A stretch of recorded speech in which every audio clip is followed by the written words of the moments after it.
Okay, Andrew, thank you so much for being part of our Digital Chameleon mobile module. Pleasure. I wonder if first of all you could tell us who you are, what you do, and a little bit about SNAKK Media. Sure.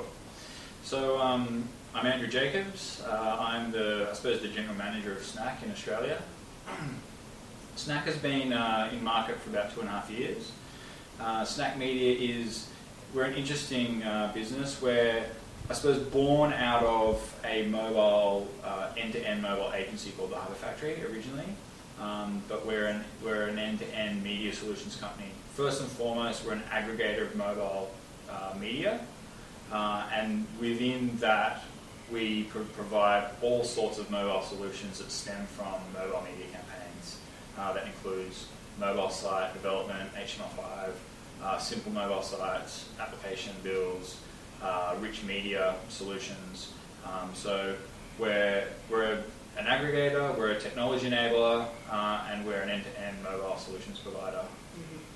And can I ask what your background is? Sure. So I suppose way back when I started out as a marketing assistant for an online ticketing company, and then from there transitioned into the advertising space. I worked for a number of years for probably one of the biggest independent representation businesses, Tempest Media, which was then bought out by Adconian Media Group. And so then I was working for Adconian Media Group. And from there, I came on board originally with the Harbour Factory Group to start SNAKK Media. And now SNAKK Media, we're a completely independent business.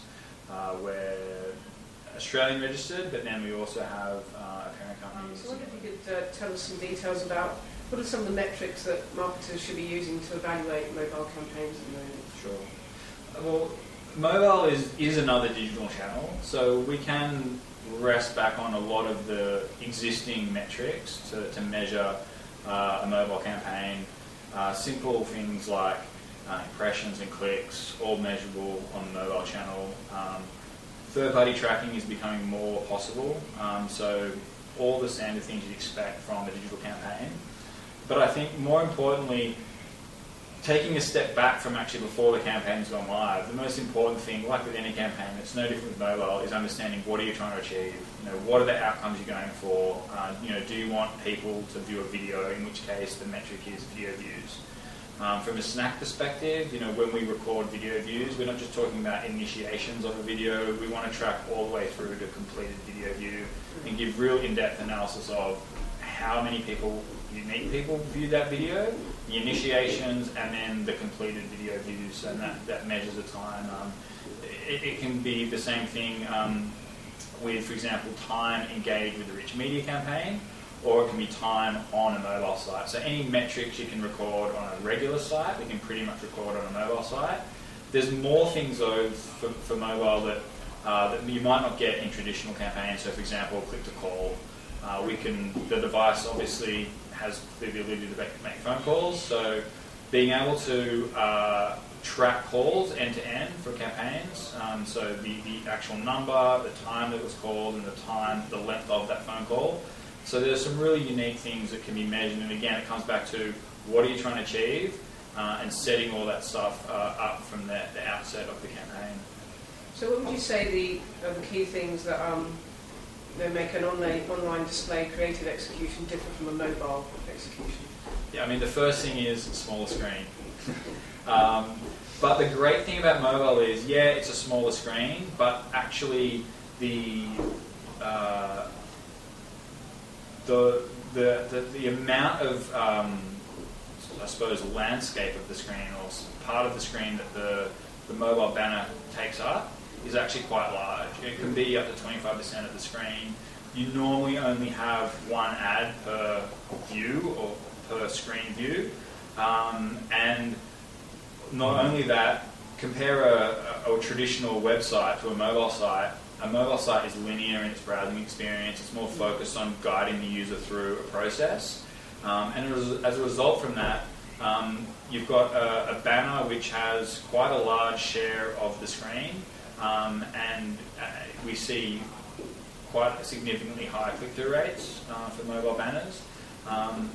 In terms of size, really what we're talking about is a leaderboard style banner. But then you also have, for example, AdWords that can be done through Google, and you can have some sort of interstitials and sort of expanding units as well that are starting to sort of come in to the forefront with rich media. Can you talk us through some of the most successful SNAKK media campaigns, in your view, and also why you feel they were the most successful? Sure. We've got a real diversity of success in some of our campaigns. I mean, going back a little bit, some of the first campaigns we did for Movie Network channel, where we're doing click-to-call and tracking end-to-end calls, were very successful, being able to optimize within the system to drive the highest volume of calls and calls over 2 minutes, to qualify them that they were going through to the call center. More branding campaigns. We did a campaign for TikTok last year. It was a 12-month campaign. It was a fantastic branding execution where we wrapped a TikTok brand around really interesting bespoke mobile content from unique publishers, smaller publishers that people might not be as familiar with. That strategy was sort of led out of the agency PhD, and we did the mobile execution for that. And that was very successful. We drove a large volume of customers to the site, and over time we were getting actually more repeat visits than we were actually getting than we were driving traffic to the site. So for mobile, we do get a drop off from click, and it can be between 10 to 15%. And we were getting about 120% traffic to the site so we were getting this repeat visits, and we were starting to get that site become established as its own unique destination. Another great campaign, video works fantastic on mobile. Mobile is fast growing, one of the highest consumers of video content, both on iPad and iPhone devices or Android devices. We did a campaign called HP Do Amazing. Just a fantastic video campaign, simple click to video, the interaction with that campaign, the number of completed video views outsurpassed every other channel. It was one of their most successful channels for the campaign, and it also became quite viral on YouTube as well. And YouTube mobile is, obviously the mechanism for that sharing. Very successful. And do you have a campaign that wasn't done by SNAKK Media that you sort of look at as being, quite outstanding or successful? Yeah, I mean, some of my favourite mobile campaigns, going back a little while, there were some fantastic campaigns done by the Hyper Factory when they first hit the market. It's been done to death, but one of the UN Voices campaigns was absolutely fantastic. It's still one of the best outdoor activation campaigns I've seen. It didn't involve QR codes or anything complicated. It was just a simple SMS, a photo of the ad, the outdoor ad. It was sent to a short code, and then you had a call back from, and this was sort of trying to put people in touch, everyday people in touch with sort of people on the fringes of society, people that were suffering from alcoholism or mental illness or whatnot, and you get a call from someone, talking them through their personal situation. That's one of the most amazing campaigns I've seen to date, both from its simplicity in its execution and leveraging the SMS capabilities, which 99% of people know how to use SMS, and also combining that with the emotive, powerful content that they had to use. More recently, something really cool that was done, not in Australia, but in Germany, Mini Cooper. They did a fantastic campaign where they built an application that enabled you to kind of be a hotspot for owning the Mini Cooper for a particular period of time. And the last person who had the Mini Cooper on their app won the phone. And so you had this geolocation-based treasure hunt of tracking down who that person was that had the Mini Cooper hotspot on their phone and trying to steal it from them. If you're in a proximity within 15 metres, you were able to steal the car, and so then you had this horde of people running around the city and it built and built and built to the point where the inner city, I can't remember what the city was, but it was just blocked. You couldn't move, of people trying to win this car. And I think that is a fantastic example of the viral nature of mobile. Everyone has a mobile phone. It becomes so viral, but also the fantastic geolocation capabilities of being able to tap into a person's location and leverage those capabilities. That's you can look that up on YouTube. It's a really cool campaign. How does SNAKK Media approach the challenge of cross-channel campaigning? Sure. We've combated that first and foremost from when we talk about mobile with clients.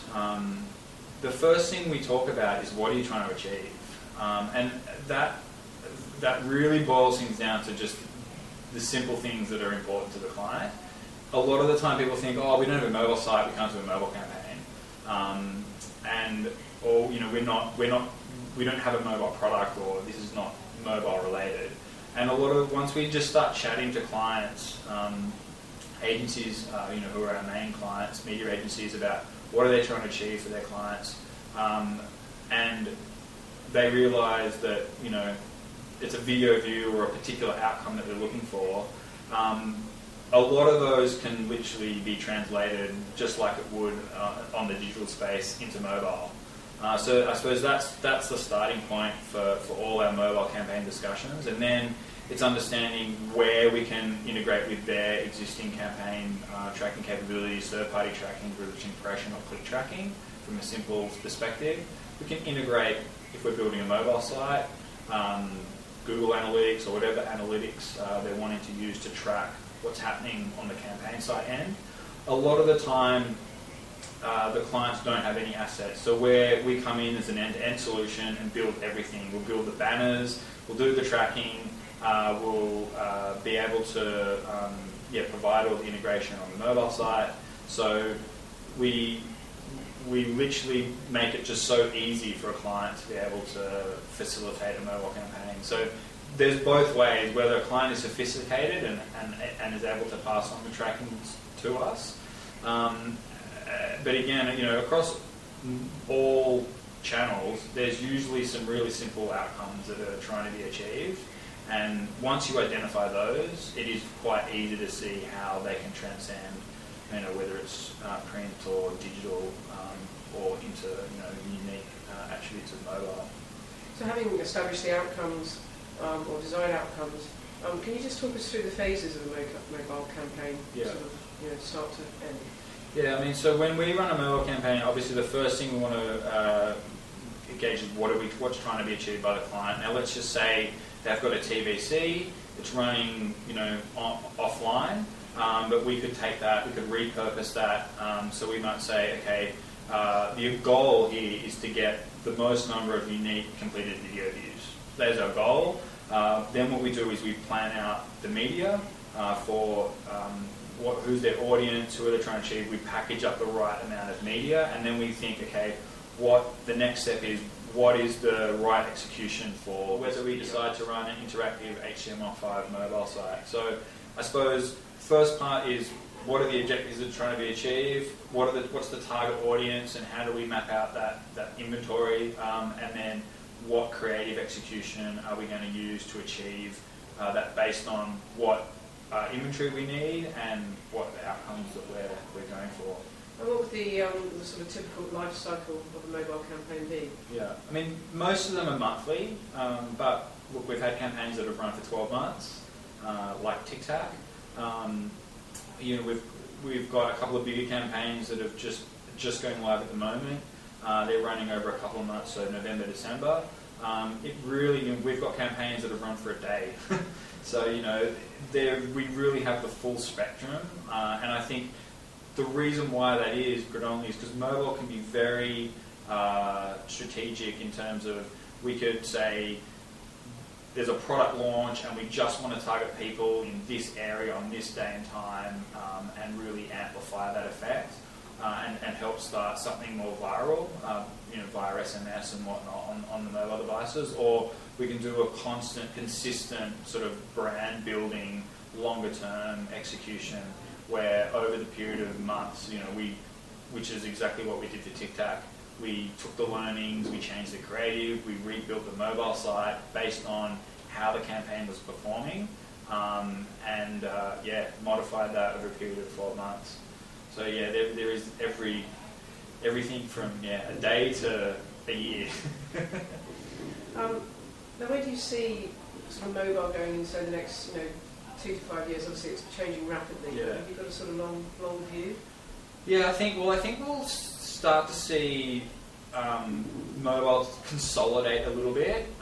There was a lot of really exciting things at the peripheries of mobile. For example, near-field communication, the idea of having your mobile being a digital wallet, and the activations that can come off that, kind of like a QR code, but literally being able to just swipe and add and receive content.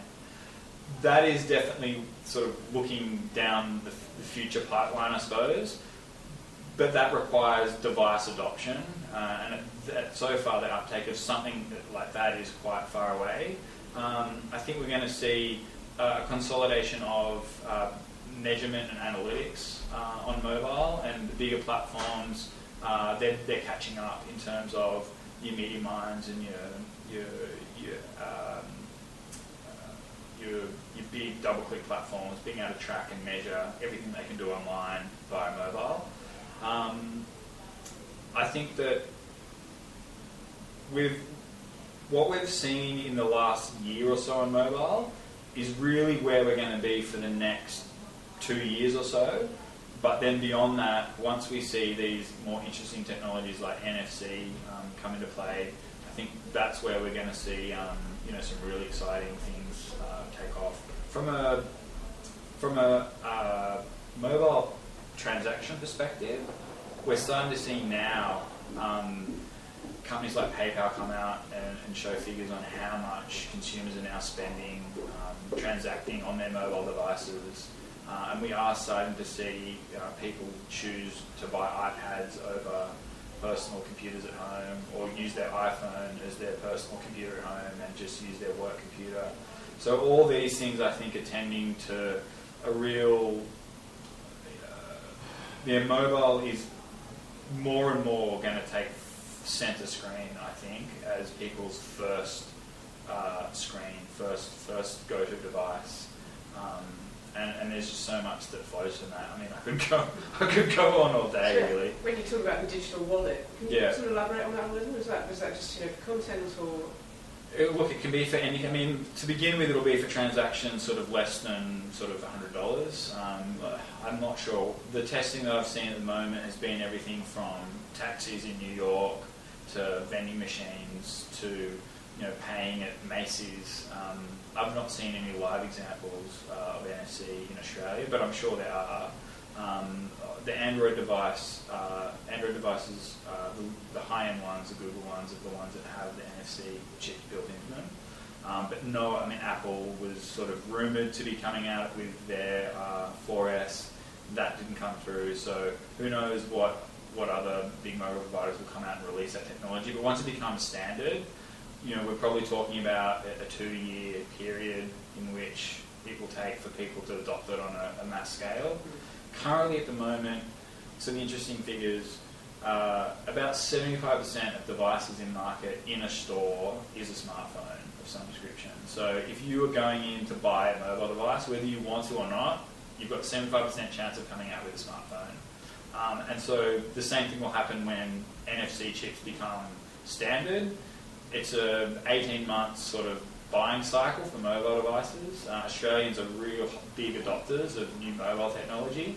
So once that becomes a standard in all high-end smartphones, then you're looking at pretty much an 18-month cycle for that to filter through for it to become significant as a channel, as an activation, I suppose, mechanism in mobile. If you look at just why people are so excited about mobile, there's just been this thing forever about it's going to be the year of the mobile, it is the year of the mobile. I still cringe when I hear that. We've never been big on when is the year of mobile? We always thought mobile was going to grow organically, as it has, and it will continue to do so. And one of the biggest drivers of excitement around mobile is when you look. There's over 7 billion people in the world. 5 billion of those people have mobile devices. There's only 1 billion PCs, and they're creating about 1.4 billion, access to 1.4 billion people on the internet. There's 1 billion people on the mobile internet. They're slightly old stats, but it gives you a perspective of you've got this 5 billion people with mobile devices, and as they start to upgrade to smartphones, we're not looking at a mobile internet that is just double the current internet. We're talking, 3, maybe 4 times the size of the existing internet. And when you think about how big the current internet is and how much that has changed the way we do things, your mind could boggle thinking about what will happen once even half of that 5 billion people have a smartphone device that is accessing, a quite significantly powerful mobile internet. Especially when you add in cloud computing and all those capabilities which add to the processing power of these tiny devices. There is no limit. I think, it's very exciting. Don't lose your mobile phone.